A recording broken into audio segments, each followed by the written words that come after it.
이스라엘 백성들이 출애굽해서 광야를 지나 가나안에 들어가게 되면 세 가지 절기를 지켜야 했습니다. 그것이 하나님께서 주신 명령이었거든요. 첫 번째 무교병의 절기라고 되어 있는 무교절입니다. 다음으로 첫 번째 열매를 거두고 지키는 맥주절이고요. 그리고 세 번째가 한 해 농사를 마무리하고 곡식을 다 저장한 후에 지키는 수장절입니다. 오늘 본문에 맥주절이 나오거든요. 이름만으로 보면 보리수확으로 들려요. 사실 오늘 본문에 나오고 있는 이 맥주절의 의미는 안에 있는 곡식은 보리는 아니라는 거죠. 원래 히브리어 원래 원본에 보면 밀입니다. 밀의 수확을 이야기하는 거예요. 밀을 뿌리고 첫 열매를 거두고 지키는 날이 맥주절이라고 번역됐어요. 지금 여기서 말하고 있는 맥주절은 밀을 수확하고 난 다음에 지키는 절기였거든요. 유대인들의 보리추수는 3월입니다. 우리나라의 보리추수는 6월쯤 되거든요. 그래서 이 시기에 맥주 감사주의를 지켜요. 다시 말하면 구약시대에 말하고 있는 맥주절이 오늘날 우리가 지키고 있는 맥주 감사주의하고 딱 일치되는 건 아니라는 거예요. 그 의미를 여러분들이 잘 새길 필요가 있습니다. 보리를 수확하고 첫 열매로 가지고 초실절을 지킨 이후에 7주를 계산한 그 절기를 77절이라고 이야기하는 거예요. 그게 맥주절입니다. 근데 그때는 무엇을 수확하는 기간이냐면 밀을 수확하는 기간이에요. 그러니까 첫 번째 보리를 수확하고 그때로부터 약 7주를 계산하고 나면 밀을 수확하는 시기가 오는 거예요. 왜 이 말씀을 드리는지 조금 이따가 풀어드리도록 할게요.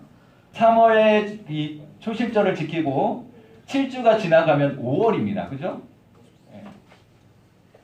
근데 우리는 맥주 감사주의를 7월 첫 주에 지켜요. 왜냐하면 보리 추수가 딱 이때거든요. 부활의 첫 열매라는 말 들어보신 적 있으시죠? 부활의 첫 열매. 첫 열매라고 하는 거에 집중을 하셔야 됩니다. 예수님이 언제 돌아가셨는지 아세요? 예수님이 돌아가는 날, 왜 이렇게 질문을 많이 하세요? 6월절. 네? 네, 맞아요. 6월절 절기 기간에 예수님 돌아가셨어요. 6월절은 무교절과 관련이 있습니다. 그때 예수님이 돌아가셨고 부활하셨죠. 그게 부활의 첫 열매 예수님이에요. 그때로부터 7주를 계산하면 77절, 신약으로 넘어오면 그게 무슨 날이 되냐면 오순절이 됩니다. 오순절에 무슨 일이 있었냐면 예수님께서 약속하신 대로 성령이 오시는 거예요. 예수님께서 죽으시고 50일, 7주를 계산하면 오순절이 되는데 그때 성령이 임하셨어요. 첫 열매가 되셨다라고 하는 것은 두 번째, 세 번째, 네 번째 열매가 있다는 말이고요. 예수님이 부활하신 것처럼 우리도 부활할 것이야 라고 하는 메시지가 담겨져 있어요. 그것이 우리에게 소망이고요. 그리고 나서 예수님이 부활승천하신 이후에 성령이 오시는데 예수님이 돌아가시고 7주, 부활절을 지나고 7주를 계산하면 맞아요. 그래서 우리는 그 절기를 성령 강림주일로 지킵니다. 교회력이 그래요. 이 복잡한 이야기를 해야만 하는 이유는요. 여러분들이 신앙의 뼈대를 잘 세워야 하기 때문에 그래요. 구약과 신약이 이렇게 연속선상에 있다는 거죠. 말씀을 좀 풀어가겠습니다. 무교병의 절기가 나와요. 6월절과 관련이 있어요. 6월절 아까 우리 친구가 이야기한 것처럼 애굽에 종살이 하다가 출애굽할 때에 10가지 재앙이 내려졌는데 10번째 재앙이 뭐냐면 장자가 죽는 재앙이었어요. 들어보신 적 있죠? 장자재앙. 장자재앙은 사람에게만 해당하는 게 아니라 동물들에게까지 처음 태어난 모조리 죽는 거예요. 그런 재앙입니다. 그러니까 마지막 10번째 재앙은 처음 태어난 장자들, 동물이든 사람이든 모든 장자들 다 죽는 재앙이었어요. 그런데 면할 수 있는, 피할 수 있는, 벗어날 수 있는 유일한 길이 있었는데 그게 뭐냐면 어린 양을 잡아서 문틀에다가 그 피를 바르면 죽음의 영이 그 집은 넘어가는 거예요. 그래서 넘어간다 하여 이름하여 유월절이라고 하는 거예요. 이 한글 유월절을 풀면 넘어가다라는 뜻이 있거든요. 그래서 나온 절기가 유월절입니다. 어린 양이 잡혀서 죽었고요. 그때에 애굽에서 어떤 명령을 내리냐면 니들 빨리 나가라고 명령을 내려요. 허락해 주는 거예요. 그래서 이스라엘 백성들이 본격적으로 출애굽을 시작해요. 그래서 중요한 절기가 유월절입니다. 성경에 아비벌이라고 되어 있는 이 달은 유대력으로 치면 우리말로 생각했을 때 1월이에요. 한 해의 시작입니다. 유대인들은 아비벌을 시작으로 생각을 해요. 왠지 아세요? 그때 애굽에서 자유를 얻게 되었거든요. 종에서 자유가 되었거든요. 새로운 시작이 되었거든요. 그래서 아비보를 첫 달로 봅니다. 유대인들은 이렇게 이 유대력에 의해서 유월절을 기점으로 시작이 되었고 그리고 나서 출애굽이 본격적으로 진행이 되는 거예요. 그와 관련해서 중요한 절기가 유월절입니다. 출애굽에서 서둘러 가야 되니까 뭐 짐도 급히 싸야 되죠. 음식거리도 뭐 제대로 준비하기가 어렵잖아요. 그 짐을 급히 싸고요. 먹는 음식은 뭐였냐면 무교병이었어요. 무교병이 뭔지 아시나요? 우리나라에서 있는 무교병이 뭘까 이렇게 생각해보는데 맛없는 과자, 단맛 없는 과자, 부풀지 않은 과자, 예, 무교병인데요. 누룩이 들어가지 않은 거예요. 쉽게 말하면 여러분들에게는 베이킹 파우더가 들어가지 않은 빵입니다. 그러니까 발효가 되지 않았잖아요. 그러니까 거의 과자에 가까워요. 출애굽한 이 백성들이 훗날 무교병을 먹으면서 무교병의 절기를 지키는 거예요. 그것이 유월절이에요. 이스라엘 백성들에게는 큰 절기입니다. 우리나라 뭐 추석이나 설날처럼 유대인들에게는 이게 큰 절기예요. 그래서 흩어졌던 많은 사람들이 유월절이 되면 모여들어야 돼요. 예루살렘에 와야 돼요. 그게 그들의 절기를 지키는 방식이었어요. 이 날에 훗날 신약에서 예수님이 십자가에 죽으신 겁니다. 여러분 기억하실지 모르겠어요. 예수님께서 죽으시던 그 당시 상황. 많은 백성들이 흩어졌던 유대인들이 모여들었어요. 예루살렘에. 그래서 빌라도가 고민을 많이 했습니다. 밀란이 날까봐. 그래서 어쩔 수 없이 예수님을 죽였다라고 하지만 예수님 십자가 처형을 당해요. 그때 수많은 무리들이 모여 있었던 거예요. 소위 말하는 디아스포라들이 모여들어서 거기서 절기를 지키고 있을 그때 예수님이 죽으신 거예요. 그리고 부활하신 거예요. 유월절 모든 죄와 사망의 속박으로부터 살려주신 십자가 사건과 잘 연결이 되는 절기입니다. 하나님의 뜻과 역사가 이렇게 흘러가고 있다는 거예요. 죽은 것 같은 상태에서 살아났으니까 새 생명이죠. 그게 유월절의 절기예요. 예수님의 죽으심의 의미입니다. 우리는 그 예수 그리스도의 죽으심을 믿음으로 새로운 삶을 살아가는 거예요. 그래서 이전 것은 지나갔으니 보라 새 것이 되었도다. 예수 그리스도의 죽으심과 살리심으로 그분을 믿음으로 새로운 시작이 된다라고 하는 의미예요. 유월절을 시작으로 새로운 삶이 시작된다라고 하는 의미가 담겨져 있는 거죠. 그것이 무교병의 절기 유월절의 내용입니다. 출애굽한 이스라엘 백성들이 가나안에 들어가면 이제 농사를 짓게 돼요. 아직 들어가기 전에 시내산에서 하나님께서 명령을 주시고 계명을 주신 거니까 아직 농사 짓기 전입니다. 광야에서 농사 지을 수가 없어요.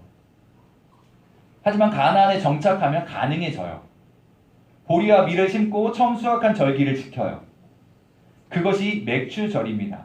430년 동안 종살이를 하다가 자유의 몸이 돼서 40년 광야길을 거쳐 가나안에 들어가게 될 텐데 이제 비로소 그 땅에서 정착하고 농사를 짓기 시작할 것이에요.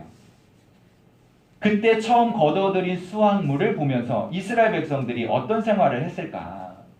하나님께서 말씀하셨어요. 이 땅을 나가서 약속의 땅 가나안으로 들어가라 라고 명령하셨을 때 이 백성들이 야 이제 우리는 자유의 몸이 되었어 라고 생각을 하고 가겠죠. 그냥 기쁘기만 했을까요? 아 이제 자유다라고 하는 즐거움만 있었을까요? 이 백성들은 아직 가나안에 한 번도 가보지 않았어요. 거기에 무슨 일이 일어날지 몰라요. 겨우 애굽에서 벗어났지만 40년 광야 생활을 해야 하고요. 광야에서 먹고 살 길이 막막할 수 있다는 거죠. 그래 약속의 땅에 들어가면 소유가 생기는 거예요. 그리고 농사를 지을 수 있는 거예요. 이들이 생각하는 겁니다. 가나안 땅에 들어가서 수확하게 되었을 때 이들이 어떤 마음이었을까? 자라나는 이 곡식 식물들을 보고 거둬들이는 이 곡식을 보면서 무슨 생각을 했을까? 당연히 기뻤겠죠.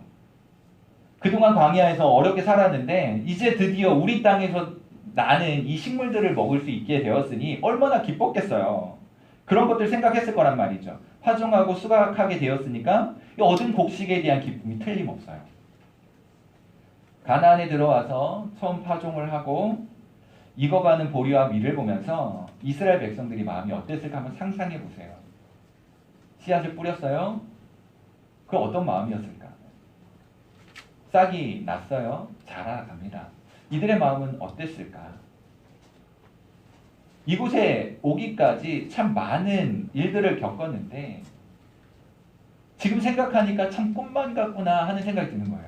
고단한 광야의 길을 걷는 동안에 힘도 빠지고 용기도 잃었는데 약속하신 말씀을 따라 가고 있고 갔기는 하지만 정말 쉬운 길이 아니었는데 라는 생각이 드는 거예요. 야, 여기까지 오는 게 정말 기적과 같았어 라고 생각할 수 있는 거죠. 수많은 생각들을 가지고 오면서 약속의 땅이니까 분명히 들어갈 거라는 믿음이 있지만 정말 들어갈 수 있을까? 이 광야 길이 너무 힘들고 어려운데 정말 이 가나안에 들어갈 수 있을까? 하나님께서 절기를 지키라고 하셨는데 정말 곡식을 거두어 드릴 수 있을까? 씨앗을 뿌렸는데 이것은 싹이 날까? 열매를 거둘 수 있을까? 정말 이와 같은 일들이 우리에게 일어날 수 있을까? 라고 하는 생각들로 많이 걱정했을 게 분명합니다. 그런데 실제로 시간이 지나고 하나님께서 가나안에 들어가게 하시고 정말 수확해 놓은 이 곡식들을 보면서 어떤 마음이었겠냐는 거예요. 그런 고민과 걱정 끝에 당도했고 그리고 얻어진 수확들을 보면서 감격하지 않았겠냐는 거예요. 이들의 생각 속에 우리가 우리의 땅을 차지할 수 있을까? 우리의 땅으로 소유할 수 있을까? 그런데 그 땅을 차지합니다. 그리고 파종하고 곡식을 거둘 수 있을까 생각했는데 실제로 곡식을 거두어 드리는 거예요. 수많은 고민들을 가지고 여기까지 온 것처럼 농사는 잘 될 것인가 고민했는데 실제로 얻게 되는 거예요. 첫 곡식을 거두어 드리고 이들에게는 희망이 생겼을 거예요. 소망이 생겼을 겁니다. 야, 이번에 첫 곡식을 얻었으니 앞으로 또 하나님께 더 많은 곡식들을 주시겠구나. 수확을 하게 하시겠구나 라고 생각했을 거라는 거죠. 그들에게 그것이 기대가 되었고 힘이 되었을 거예요. 그 추수할 시간을 기다리며 기뻤을 것이고요. 추수 때가 기다려지고 막 힘이 났을 거예요. 그리고 연말, 가을께 모든 수확물을 거두어 드리고 곡식에 드린 다음에 지키는 절기가 추수감사 주일로 우리가 지키는 수장절입니다. 출애굽을 주도하신 하나님의 약속을 믿고 왔을 뿐인데 말씀대로 이루어졌구나. 믿고 왔을 뿐인데 정말 그렇게 되었구나. 하나님이 인도하셔서 여기까지 왔구나. 또 하나님께서 적절한 기후를 주셔서 곡식을 거두게 하셨구나. 역시 우리 하나님은 위대하셔라고 하는 고백이 담겨져 있다는 거죠. 하나님이 우리 인생 속에 개입하시니까 이렇게 되는구나라고 하는 몸속 경험하는 일들이 일어나게 된다는 거예요. 그런 마음으로 첫 수확을 하고 지키는 절기가 맥추절이었어요. 오늘 우리가 그런 마음을 이어받아 맥추 감사주의를 지키는 거예요. 하나님께서 우리와 함께 하시니 약속이 이루어지고 뿐만 아니라 우리가 파종했던 씨앗들이 싹을 틔우고 결실하게 되는 일들을 보게 하시는구나. 지금 첫 수확을 보면서 이렇게 인도하신 하나님을 경험했는데 앞으로 연말에 더 풍성하게 거두게 하시겠지. 우리의 인생을, 우리의 농사를 그렇게 책임져 주시겠지. 라고 하는 마음을 가지고 기대하는 믿음을 가지고 지키는 절기가 맥추 감사주일이라는 거예요. 오늘 우리가 지키는 맥추절은 구약의 의식을 그대로 지키는 것이 아니에요. 3월에 맥추절이라고 하는 것은 말 그대로 보리를 수확하고 지키는, 그때 절기에 뭘 해야 했냐면 밭에 나가서 보리를 한 이삭 딱 잘라요. 그리고 그걸 가지고 하나님 앞에 제단 앞에 나와서 위아래로 이렇게 흔들어요. 이걸 요제라고 하거든요. 곡식을 이렇게 위아래로 흔들어서 드리는 제사를 요제라고 해요. 이것은 하나님께서 우리에게 주신 첫 수확물입니다. 하나님 감사합니다 라고 하면서 지키는 절기가 그 초실절이었어요. 그때 드리는 절기가 그 제사 방식이 요제였어요. 오늘 우리는 요제 안 하죠? 그런 절기 안 하잖아요. 우리 밭에 가서 곡식 한 단 배우지 않잖아요. 그것은 구약시대의 의식법이었어요. 그렇게 형식적으로 지켜야 하는 의식적인 법이었다고요. 근데 우리는 오늘날 그런 의식법을 행하지 않아요. 곡식단을 잘 나오지 않고요. 요제를 드리지 않아요. 그 정신을 이어받는 거예요. 구약의 무교절, 유월절 마찬가지입니다. 예수님이 죽으셨기에 그 기간을 의식적으로 그대로 유대인들이 지켰지만 우리는 예수님이 죽으시고 그 시간을 어떻게 지키냐면 고난주간의 의미를 부여하여 지키는 겁니다. 집집마다 이 6월절에 양 잡지 않죠? 혹시 우리는 한번 그렇게 해보자 그래서 양고기 먹으러 갈지는 몰라요. 그럼 양을 잡지는 않아요. 그 피를 여러분의 현관문에 바르지는 않아요. 무교병을 먹지 않아요. 쓴나물을 먹지 않고요. 짐을 급히 싸지 않습니다. 그런 의식법을 우리가 이어받지 않았어요. 그 의미를 이어받는 거예요. 고난 주간에 예수님의 죽으심을 생각하는 거죠. 유대인들이 이스라엘을 향하여 출애굽하여 이렇게 들어오는 그 과정을 따라가는 것이 아니라 예수님께서 우리를 위하여 행하신 일들을 생각하면서 유월절의 의미를 되새기는 거라고요. 아까 우리 선생님들이 찬양했죠. 유월절 어린 양의 피로 나의 삶의 문이 열렸네. 어둠의 권세는 물러가고 우리는 자유케 되었다라고 하는 고백이에요. 예수 그리스도의 죽으심으로 그분이 죽으셨던 그 절기 유월절 기간에 의미를 담아 그렇게 지키는 거예요. 그것이 오늘날 우리가 지키는 유월절 고난주간을 보내는 거죠. 그런 정신을 계승하는 오늘 맥주 감사 주의를 지키는 우리의 태도가 무엇이어야 하는가? 하나님은 약속을 이루시고 이스라엘 백성들에게 약속의 땅에 들어가게 하신다라고 하는 이 약속을 지키신다라고 하는 것을 이어받는 거죠. 그때 첫 수확의 절기를 지키라고 말씀하시는 거예요. 열매를 맺게 하시겠다는 거죠. 그 약속을 이루시겠다라고 하는 그 말씀을 받고 그 정신을 이어받아 지키는 거예요. 첫 수확 후에 더 풍성한 열매를 주실 것에 대한 믿음과 기대의 마음을 가지고 지키는 거예요. 하나님께서 여러분들의 인생에 약속해 주셨고 여러분들의 인생을 어떻게 이끌어 가실 것이며 여러분들이 품고 있는 기대와 믿음을 어떻게 성취하실 것인가 이것을 바라보며 지키는 절기인 거예요. 그 안에서 감사가 있는 거죠. 그 안에서 소망이 있는 거예요. 그 안에서 기쁨이 있는 거고요. 어느 시점에선가는 씨앗을 뿌렸어요. 그리고 풍성한 열매를 기대하고 식물을 가꾸어요. 첫 열매를 봅니다. 더 큰 기대를 갖게 되는 거예요. 더 많은 열매를 맺게 될 것이라고 하는 기대를 갖게 돼요. 우리들도 마찬가지로 2020년을 기대를 가지고 시작했을 거예요. 2월 이전 1월까지는 코로나 얘기 없었거든요. 여러분들 방학 때 기도 제목으로 내는 거 보면 좋은 친구들 좋은 반편성 잘 되게 해주세요. 이런 기도 제목들이 많았다고요. 2월 3월 가면 학교 가게 해주세요. 뭐 코로나 빨리 물러가게 해주세요. 지금 빠지지 않고 나오는 기도의 제목이 코로나 빨리 물러가게 해주세요. 그리고 시험 잘 보게 해주세요. 여러분 우리는 2020년을 기대와 희망을 가지고 시작했어요. 새로운 교실, 새로운 선생님, 새로운 친구들과 또 즐겁고 또 재밌게 학교 생활할 수 있겠지라고 하는 기대를 가지고 시작했습니다. 졸업을 하고 입학을 하면서 입학을 앞두고 그런 기대들을 가지고 시작했어요. 그런데 2월 달에 코로나가 우리의 삶을 완전히 뒤덮어버렸죠. 그래서 정황상 상황으로 보면 감사 조건이 별로 없는 것 같아요. 언제 우리가 코로나에 노출이 될까 하는 두려움과 염려들이 있고요. 걱정들을 가지고 살아갑니다. 그리고 마치 감사가 없는 것처럼 살아요. 그리고 지난 6개월이 지루했고 답답한 것처럼 여겨집니다. 코로나 때문에 더 그럴 수도 있어요. 그런데 마치 멈춘 듯한 우리의 시간이 이대로 끝날까요? 2020년 지나온 6개월이 이대로 마침표를 찍고 마무리가 될까요? 그 다음에 아무런 일도 일어나지 않고 끝나는 것일까요? 우리에게는 2020년의 절반이 남아 있습니다. 하나님이 우리에게 주신 것은 불안과 염려 그리고 불확실한 미래뿐일까요? 이대로 마치는 것일까요? 아니 우리에게 남아있는 시간들이 있습니다. 그러니 상황과 환경을 탓하기 전에 우리 자신 한번 돌아보자는 거죠. 연초에 기대했던 2020년의 완성을 위하여 다시 한번 마음을 다잡자는 거죠. 여러분들이 가지고 있는 꿈, 여러분들이 가지고 있는 기대, 여러분들이 생각했던 계획이 코로나 전국으로 영향을 받은 것은 사실일지 모르지만 그것과 여러분들의 꿈과 무슨 상관이 있습니까? 여러분들의 꿈이 코로나 전국에 막힐 정도의 사소한 것인가요? 여러분 어떤 상황과 형편에서든지 여러분들의 가슴 속에서 끓고 있는 여러분들의 꿈과 희망은요 식어지면 안 됩니다. 하나님께서 여러분들을 들어 사용하실 것이라고 하는 기대, 위태롭고 불확실하고 불안할수록 더 여러분들에게 기회다라는 생각을 가지고 더 성실함과 열심으로 살아내야 할 책임이 우리 그리스도인들에게 있는 거예요. 여러분들의 인생은 오늘 이 자리에서 끝나지 않습니다.